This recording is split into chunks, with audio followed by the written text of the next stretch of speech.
Pasukan lintas udara ke-106 tanpa jeda melakukan operasi serangan ofensif aktif. Rekamannya ramai beredar di media sosial Telegram Kamis 31 Oktober 2024. Dalam rekaman tersebut terlihat pengiriman pesawat serang, evakuasi korban luka, dan aktifnya kerja dukungan tembakan menggunakan BMP-3. Peristiwa ini berlangsung di wilayah Kursk seperti tulis dalam keterangan unggahan. Angkatan bersenjata Rusia sama sekali tak memberikan kesempatan kepada pasukan lawannya untuk bisa beroperasi dengan bebas.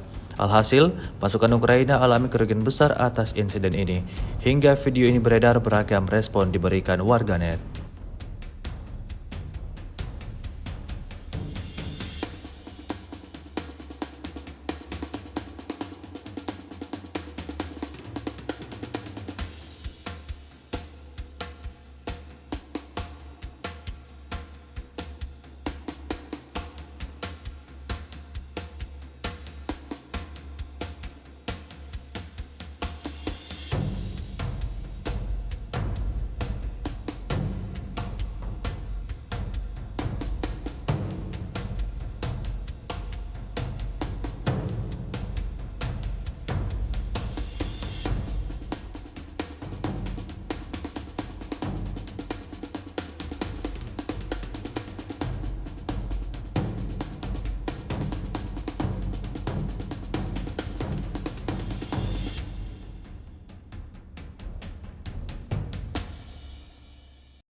Download Tribun X sekarang, menghadirkan lokal menjadi Indonesia.